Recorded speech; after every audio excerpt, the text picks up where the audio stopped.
It wasn't the kind of sound you could ignore. It crept into your head like a needle threading your thoughts, soft, steady, but wrong. Like the earth itself was alive and angry. The hum started just after sunset. Amanda and Jake were setting up their tent when they noticed it, a low vibration that seemed to pulse through the ground and the air all at once. Probably the wind, Jake muttered, but his voice was thin, uncertain.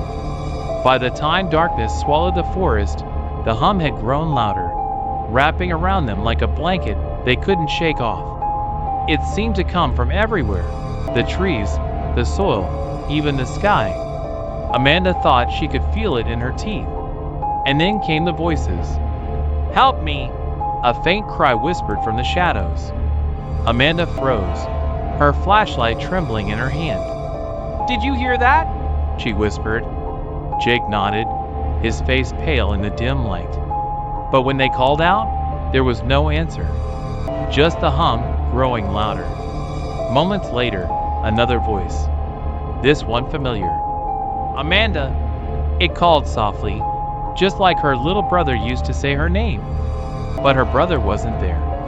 "Stop playing games," Jake growled, his voice shaking. The flashlight beam cut through the trees, and that's when they saw it, a figure standing just beyond the edge of the light. Its shape was human, but its movements were wrong, jerky, like a puppet on broken strings.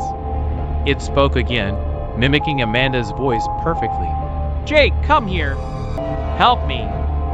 Jake staggered back, dragging Amanda with him. The hum was deafening now, making the air thick and heavy. More figures emerged from the trees, each one moving awkwardly, their heads tilted in unnatural ways. And the voices, they didn't stop. Each one perfect, each one stolen. Their mother, their friends. Each voice begged, pleaded, lured. "They're trying to split us up," Amanda hissed.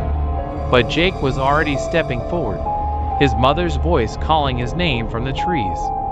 "Jake, please! It's me! Jake, no!" Amanda screamed, grabbing his arm. The figures stopped suddenly, their heads snapping toward her. The hum ceased, leaving an unnatural silence. Amanda wished for the hum to return because the silence was worse. The figures stepped closer, their shadows stretching unnaturally long.